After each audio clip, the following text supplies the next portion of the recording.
सर्वांना. आज आपण मागचा भाग आपण श्रवण या विषयावर बोललो होतो.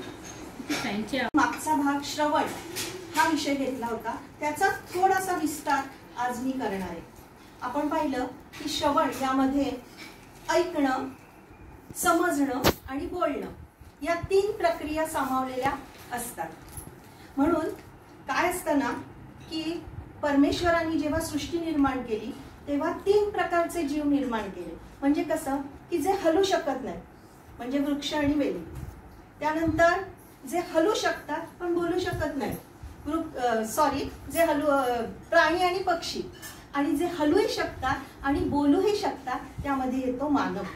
म्हणजे हलूही शकतात आणि बोलू शकतात. याचा मानवाला म्हणजे दुहेरी लाभ मिळालेला आहे की बोलू शकणं ही जी प्रक्रिया आहे त्याच्यामध्येच श्रवण ऐकणं ही क्रिया अंतर्भूत झालेली आहे. म्हणून ऐकणं हे महत्त्वाचं आहे, मानवाला मिळालेलं ते वरदान आहे. आता बघा, आपल्या हिंदू संस्कृतीमध्ये 16 संस्कार सांगितलेले. त्यामध्ये एक असतो कर्णवेध संस्कार. म्हणजे नवजात अर्भकाचे आपण कान टोचतो 1.25 महिन्यापर्यंत, आणि ते सोन्याच्या तारेने आपण टोचतो. सोन्याची तार त्यामध्ये घालतो आणि त्यानंतर त्याचे आई वडील त्याला कानात सांगतात, भद्रम कर्णेभिः शृणुयाम देवाः. म्हणजे की आता तू काय कर की चांगलं ऐक, हितकर तुझं जे असेल ते ऐक, उत्तम कल्याणकारी असं ऐक. म्हणजे ती सोन्याची तार कशासाठी असते की तसं तितकं शुद्ध तुझ्याकडून श्रवण झालं पाहिजे. म्हणजे बघा, आपल्या हिंदू धर्मामध्ये किती सूक्ष्म विचार केलेला आहे हे आपल्याला कळतं. आता श्रवण आपण म्हटलं की कान हे समग्र आहे, चांगलं आणि वाईट दोन्ही ऐकतात. आपण बंद केलं तरच, नाहीतर एरवी ते सर्व ऐकतात. तर मग ऐकलं काय पाहिजे, उत्तम ऐकलं पाहिजे. त्यासाठी काय केलं पाहिजे, नाम ऐकलं पाहिजे, परमेश्वराचं चरित्र ऐकलं पाहिजे, त्याचं गुण श्रवण केलं पाहिजे. म्हणून म्हणजेच काय, भक्ती केली पाहिजे.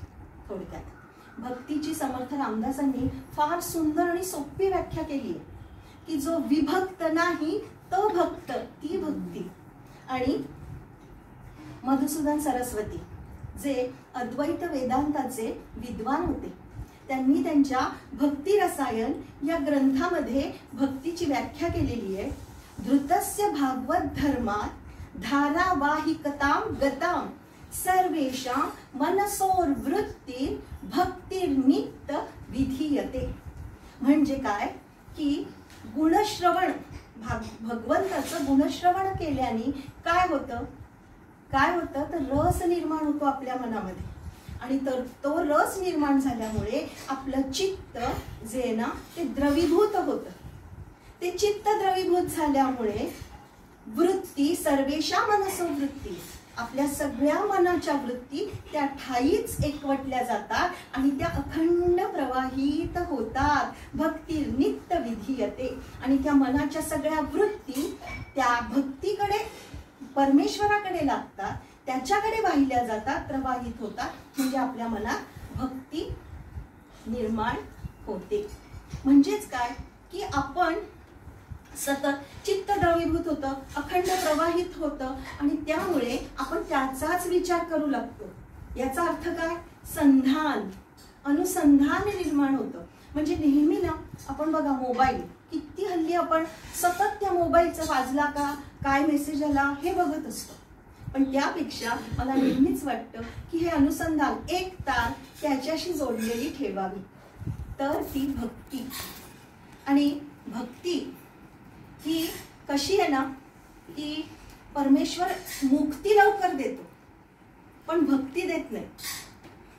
कारण का, भक्तीमध्ये तो बंधनात अडकतो ना, म्हणून तो भक्ती लवकर देत नाही. पण तुकाराम महाराजांनी ब्रह्मज्ञान प्राप्त झाल्यानंतर ते काय म्हटले देवाला, देवा तू भक्त मी देव, तू देव मी भक्त ऐसे करी. त्यांना माहिती होतं, त्यांना ज्ञान प्राप्त झालं होतं की आपण दोघं एकरूपच आहोत. त्यानंतर ते असं म्हणतायत की म्हणून त्यांना तो भेद ठेवायचा होता का की ते म्हणतात की मला त्याच्यामध्ये आनंद निर्माण होतो. होतोय देवा, तर तू असं कर, अशी ही भक्ती आहे. आता आपण पाहिलं की श्रवण केल्याने चित्त द्रवीभूत होतं. चित्त द्रवीभूत झालं की आपल्या मनाच्या वृत्ती प्रवाहित होतात आणि प्रवाहित झालेल्या वृत्ती त्याच्याकडे लागतात. हे कशामुळे घडतं? श्रवणामुळे घडतं. पण त्या श्रवणाची आवड निर्माण झाली पाहिजे आणि ती आवड निर्माण होण्यासाठी भगवंताचं श्रवण केल्याने चित्त द्रवीभूत होतं, रस आपल्या मनात निर्माण होतो, चित्त द्रवीभूत होतं, मग आपल्या वृत्ती अखंड प्रवाहित होतात. पण हे श्रवणाने होतं. पण त्या श्रवणाची आवड निर्माण झाली पाहिजे ना. ती आवड निर्माण होण्यासाठी काय व्हावं लागतं? भगवंताची कृपा व्हावी लागते. आणि भगवंताची कृपा होण्यासाठी काय करावं लागतं? भगवंताची कृपा व्हावी लागते, तरच ते होतं, नाहीतर होत नाही. बहुत सुकृताची जोडी म्हणून विठ्ठल आवडी, माऊली म्हणतात. संस्कृतमध्ये एक फार सुंदर सुभाषित आहे. ते काय आहे की श्रोत्रम श्रुत नैव नतु कुंडलेन, दानेन पाणी नतु कंकणेन, विभातिकाया करुणापराणाम परोपकारै नतु चंदनेन. आपल्याला फक्त पहिलीच ओळ हवी आहे, मी सगळा अर्थ सांगते. श्रोत्रम श्रुत नैव नतु कुंडलेन म्हणजे आपले कान कशाने शोभतात? कुंडलांनी नाही, तर ते चांगलं श्रवण केल्यामुळे शोभतात. आपले हात कंकणांनी नाही, दानाने शोभतात. संत साधू सज्जन पुरुष यांची काया ती चंदन लेपनाने शोभत नाही, ती दुसऱ्यांसाठी झिजल्यामुळे परोपकाराने शोभते, असा त्याचा अर्थ आहे. आता पहिलं श्रोत्रम श्रुतनैव नतु कुंडलेन, अगदी याच अर्थाची एकनाथ महाराजांची भागवतामध्ये ओवी आलेली. जडित कुंडले मंडित कान, जडित कुंडले मंडित कान, ते श्रवणासी नाही भूषण, श्रवणेसी श्रवण भूषण, श्रवणे श्रवण सार्थक. किती सोपा अर्थ आहे की कानातले जडित असतील, तुमच्याकडे रत्न जडित हिऱ्यांचे कुंडल असतील, तर ते शोभत नाहीत कानांना. आपल्याला इंद्रिय जे दिलंय ते ऐकण्यासाठी दिलंय. श्रवणेसी श्रवण भूषण आणि तर श्रवणे श्रवण सार्थक, बरोबर आहे. तर यासाठी कर्नाटकातले एक संत आहे, संत बसवेश्वर. यांच्या जीवनचरित्रामधली एक गोष्ट आहे. त्यांनी सगळं आपल्या सुखभोगांचा त्याग केला होता, त्यागी वैराग्यशील होते. पण त्यांची पत्नी निलांबिका, आपल्या स्त्रियांना दागिन्यांची आवड असतेच ना, तर तिने मात्र आपल्या कानात कुंडलं घालून ठेवलेली होती सोन्याची सुंदर. झालं असं एकदा की रात्री ती गाढ निद्रेत होती आणि नेमका त्यांच्या घरात चोर शिरला आणि दिव्याचा प्रकाश तिच्या त्या कुंडलांवर पडला आणि ती चमकत होती. तर त्या चोराच्या मनात अभिलाषा उत्पन्न झाली की मला ते कुंडलं हवी आहेत. म्हणून त्याने काय केलं, तो तिच्या जवळ गेला आणि तिच्या कानातले कुंडलं खेचायला लागला. त्याने ते कुंडलं खेचल्याबरोबर तिने मानेला झटका दिला. तो झटका मिळाल्याबरोबर तो धावला. ती जागी झाली आणि ओरडली, चोर चोर चोर चोर चोर म्हणून ती ओरडली. बसवेश्वर जागे झाले आणि त्यांना प्रकार कळला. ती त्यांना म्हणाली, अहो तो चोर माझे कुंडलं नेत होता, त्याला पकडा पकडा. संत बसवेश्वर शांत बसले होते. ते म्हटले की अगं, चोर चोर म्हणून तू ओरडतेस आणि त्याला शिक्षा करा म्हणून तू ओरडतेस, पण खरी चोर तर तूच आहेस. का? कारण ते म्हटले की तुझ्या संग्रही अशी वस्तू होती की ज्यामुळे त्याच्या मनात अभिलाषा उत्पन्न झाली ना चोरीची, म्हणजे खरी चोर तू आहे, तुला शिक्षा व्हायला होती. आणि या वाक्याने मीच इतकी अंतर काय म्हणतो ना, इतकीशी हेलावून गेले. म्हटलं मग आपण सगळ्या बायका तर महाचोर ठरू. आपल्याकडे सोनं चांदी कसले कसले म्हणून आपण सगळं साठवून ठेवतो, अमूल्य वस्तूंचा संग्रह करतो आणि नंतर चोरांच्या नावाने ओरडतो. तर श्रवणे श्रवण सार्थक, यासाठी ही गोष्ट सांगितली. मग काय करायचं? नामचरितम गुणाधीनाम श्रुतीर भवेत, हेच फक्त ऐकायचं. ते ऐकल्यामुळे श्रवणे सार्थक होणार आहे.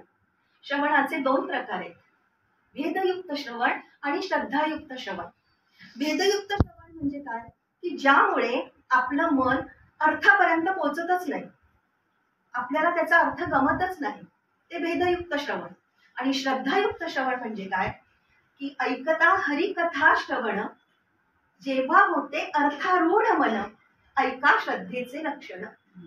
की काय, की जेव्हा आपण हरिकथा श्रवण करतो तेव्हा आपल्याला त्या शब्दांपर्यंत आपलं मन त्याच्या अर्थापर्यंत पोहोचतं, त्या अर्थाचा आपल्याला किंवा जे काय म्हणायचंय त्या गाभ्यापर्यंत पोहोचतं. ते खरं श्रवण, ते श्रद्धायुक्त श्रवण. असं श्रवण झालं पाहिजे. लक्षात आलं? तर असं हे श्रद्धायुक्त श्रवण. आणि म्हणून काय झालं पाहिजे, तर वक्त्यांनी सुद्धा बोलताना असं बोललं पाहिजे की श्रोत्यांना ते नीट समजेल, उमगेल या भाषेत बोललं पाहिजे. कारण मुळात वेदांत हा विषय अतिशय क्लिष्ट आहे. तो सोपा, सहज, सुगम करून सांगितला पाहिजे. ही वक्त्याची जबाबदारी आहे. आणि श्रोत्यांची काय आहे, श्रोत्यांनी सुद्धा त्यानंतर ते नीट ऐकलं पाहिजे, ते जपलं पाहिजे ऐकून, आणि जपून त्याचं मनन, चिंतन त्यावर झालं पाहिजे, निधिध्यासन झालं पाहिजे. म्हणजे वक्त्यानी, म्हणून म्हणतात ना की ये हृदयीचे ते हृदय घालता आलं पाहिजे, असं वक्ता पाहिजे. आणि तसेच श्रोते पाहिजे. समर्थ रामदास स्वामींनी इतकं छान सांगितलेलं आहे ना की श्रोते तुम्ही जगदीश मूर्ती, तेथे माझी व्युत्पत्ती किती, मी तो अल्पमती करीतो सलगी. तर अगदी हीच भावना आज माझ्या मनात आहे आणि त्यानुसार मी हा विषय मांडलेला आहे. अजून मला 2 भागांकरता हा विषय मी पुढे नेणार आहे, पण आत्ता इथे थोड्यासाठी विराम. धन्यवाद.